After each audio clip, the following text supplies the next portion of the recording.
Oportunidade bara sempre kuliah mai bebe jake imi kuliah dala idatan hawa tu dia nune to hindoran ita sidau iha idade reforma obrigatória.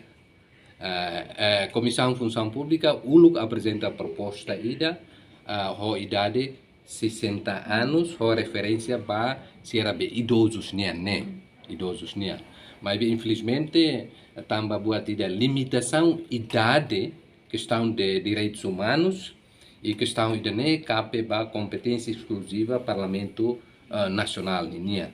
Nebe pronto, e o oitavo governo rola iniciativa, rola proposta lei, quando ba delegação, autorização legislativa.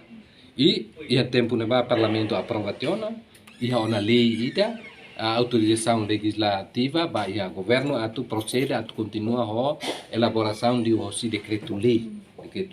Mas bem, dali data, molok eleição, governo, oitavo governo, e a tempo neba, retira tia proposta idane hosi ninia plano legislação e a conselho de ministro.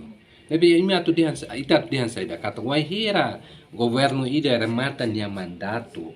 Depois proposta ne quando la reta efetivação, la consegue aprova, la consegue implementa, significa sai caducado, sai inválido.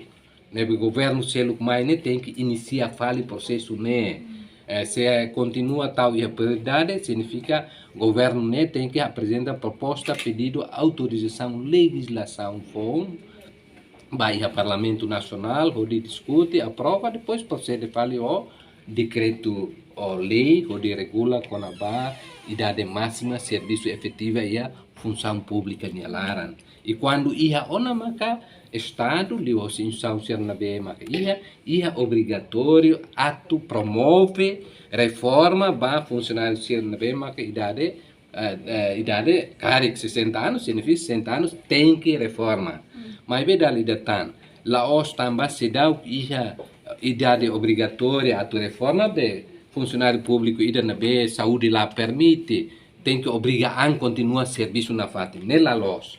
Durante íamos funcionário individualmente, voluntariamente, atau pedido, sua reforma, Comissão Função Pública, processa serviço a moto com Instituto Nacional de Segurança Social.